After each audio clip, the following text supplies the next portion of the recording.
It's one small step for man, one giant leap for mankind.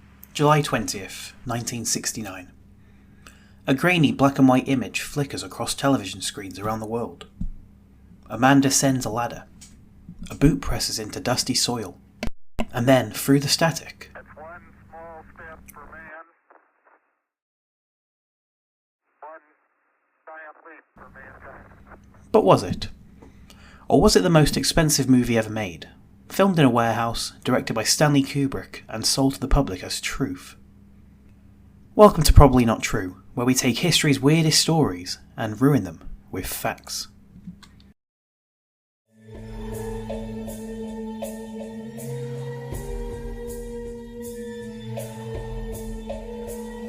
Today on Probably Not True, the moon landing, one of humanity's greatest scientific achievements, or, depending on what you ask, a Cold War era CGI showreel made with tinfoil, fishing wire, and Stanley Kubrick's leftover lighting equipment. In 1969, Neil Armstrong took one small step for man, and conspiracy theorists have been having a full-blown meltdown ever since, because for over 50 years now, a certain very loud suspicious corner of the internet has been screaming, "It was fake!" Their evidence? Oh, it's airtight, you better believe it. The flag was waving, which obviously means wind, which means atmosphere, which means you're being lied to. The shadows don't match, so clearly it was filmed on a Hollywood soundstage, probably right next to the set of Gilligan's Island. There are no stars, which must mean the entire sky was photoshopped in. And NASA? Pfft, can't be trusted. If they lied about Pluto being a planet, what else are they hiding from us? Well, according to these skeptics, the moon landing wasn't a giant leap for mankind, it was a giant leap in special effects. But it gets better. Because this theory has everything that you possibly want. It's got bad science, it's got worse logic, it's got government cover-ups, a guy who genuinely believed that the moon dust was just cat litter spray-painted grey, and at least 3 documentaries that feature way too much zooming in on a flag crease. So buckle up, adjust your tinfoil helmets, and get ready. Because this one's got rocket science, television lies, and just enough paranoia to ruin your next visit to the planetarium. The conspiracy theory.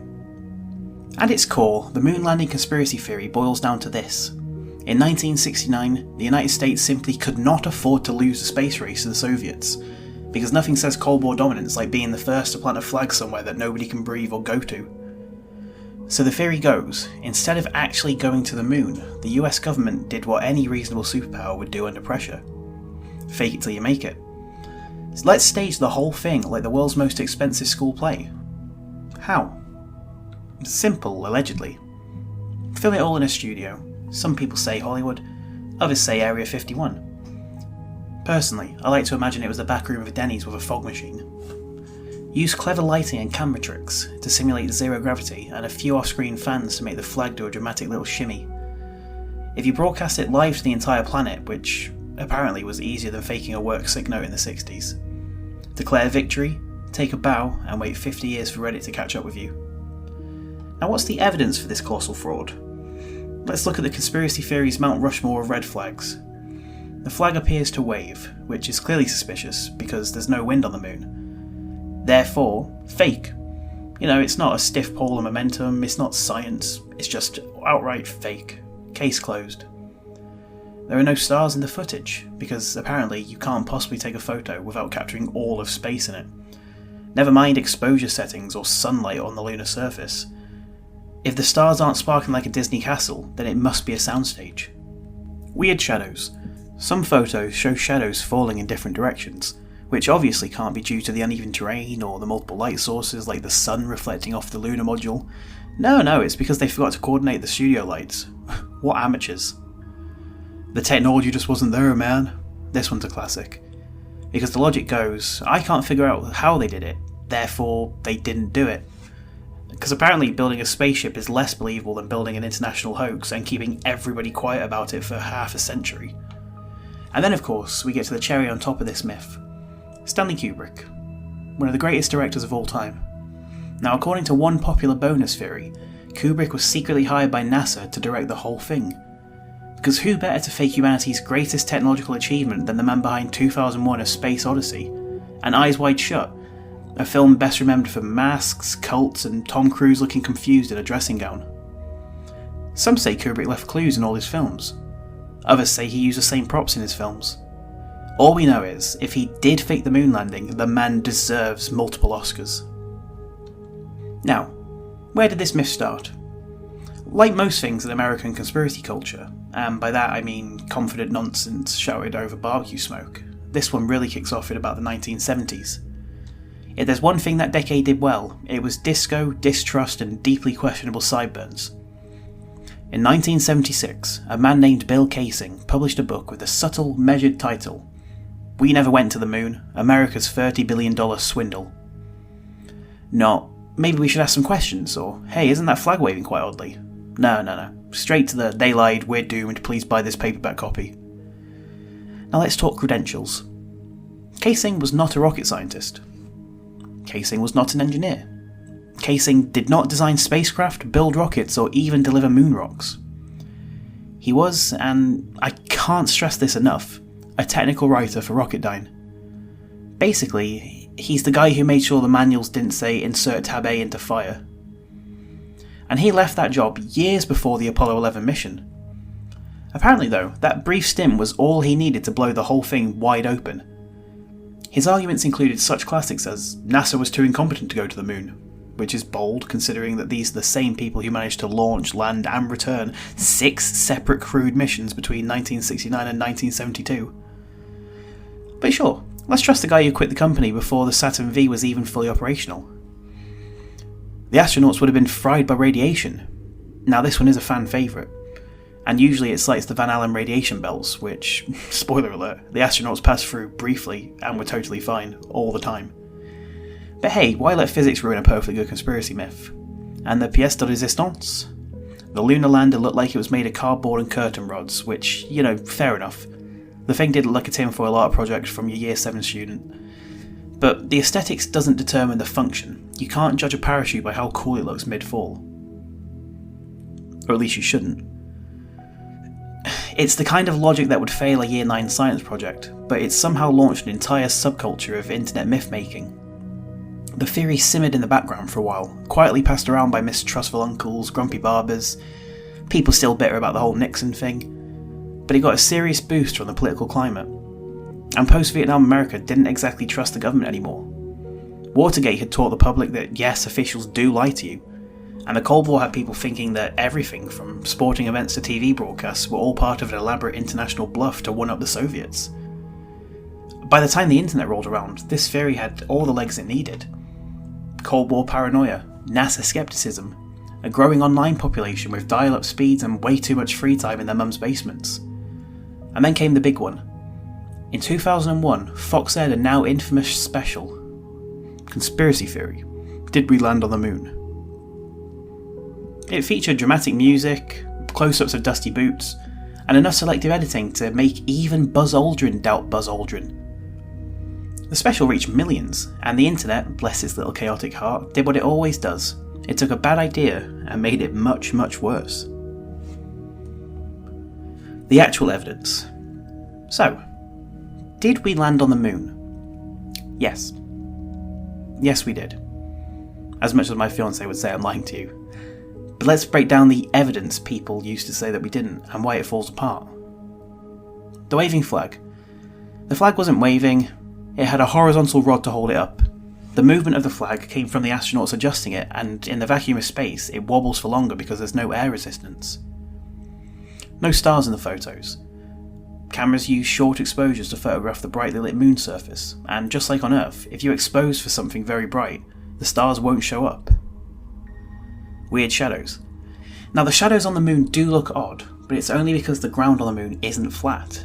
Uneven terrain causes these shadows to fall at weird angles, and this happens on Earth too. Just go outside and look at the floor. No blast crater. The lunar module didn't need to hover using huge thrusters. It used low thrust in near zero gravity, so no blast crater. Just dust and light indentations, which is exactly what we see in the footage.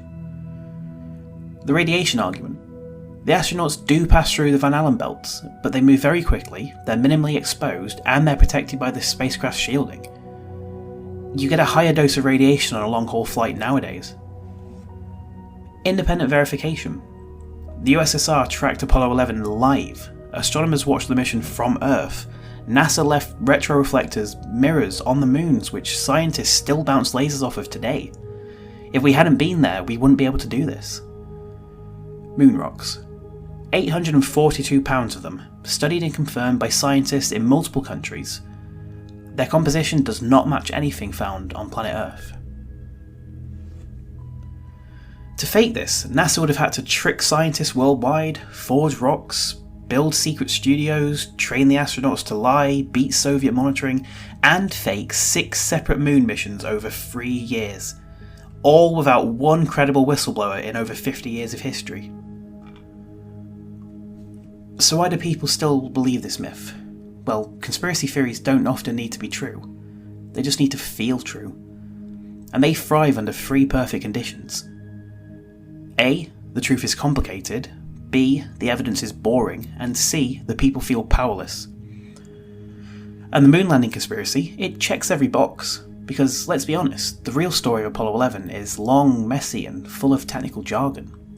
It involves rocket trajectories, fuel ratios, gravitational assets I didn't even know, and men peeing into space tubes. A lot more things than I can research for a history podcast. There's no single gotcha moment, there's no smoking gun, just a mountain of mission data and telemetry logs that, quite frankly, no one can be bothered to read. In contrast, they filmed it on a soundstage is simple. It's cinematic, it's got drama, it's got villains and hidden agendas and possibly Kubrick and a beret yelling action. It turns one of the greatest feats into human history in something understandable, something petty, something that we can relate to.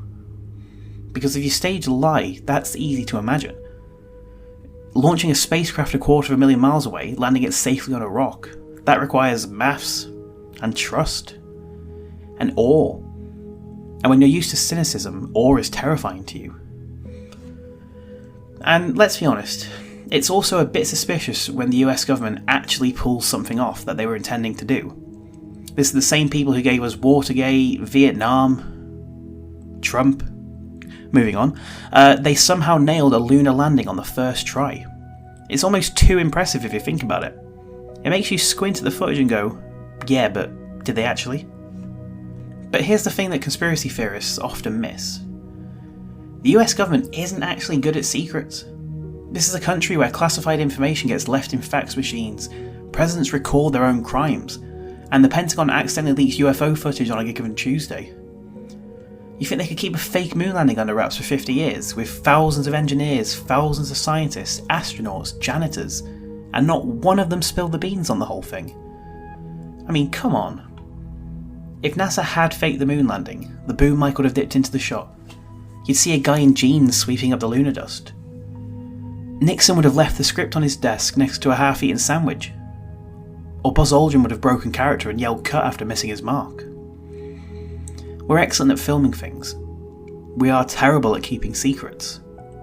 And that's the thing. For all of its flaws, the Apollo program was real. It was messy, and it was built by people who occasionally dropped wrenches and yelled at each other in mission control. That's not only plausible, that's just human. And maybe that is harder to believe than just a clean told lie. So, did NASA fake the moon landing? On the probably not true believability index, this one scores a generous 0.1 out of 10 moon boots. And even that 0.1 is just because Photoshop exists now, and I did once see a guy fake a trip to Bali using Google Street View and a ring light. We went, we walked, we bounced around like caffeinated toddlers in slow motion. We planted the flag, we collected rocks, we even left behind a mirror so Earth-based scientists could bounce lasers off of the moon. Which feels like a weirdly elaborate thing to do if the whole thing was fake. The only real mystery here, why Buzz Aldrin didn't punch more people in the face for saying otherwise. And yes, he did actually deck a moon landing denier. Look it up, it's absolutely glorious. Thank you for listening to Probably Not True, the podcast where skepticism isn't just encouraged, it's mission critical. If you like your history weird, your conspiracies unravelled, and your reality held together with duct tape and sarcasm, head to Patreon. There you'll find bonus episodes, visualizers, exclusive chaos, early access, and all the spicy nonsense that your high school history teacher refused to put on the syllabus. Next time on Probably Not True, we're going down. Way down. What if the Earth is hollow? Like, actually hollow? With a sun on the inside, Nazi submarines doing donuts beneath the Earth's crust, mammoths just straight up vibing, an entire lost civilization of psychic superhumans hiding out in their lava jacuzzi paradise. It's the theory that refuses to die. Probably because it's still alive and, well, somewhere underneath Iceland. Or is it? Probably not true.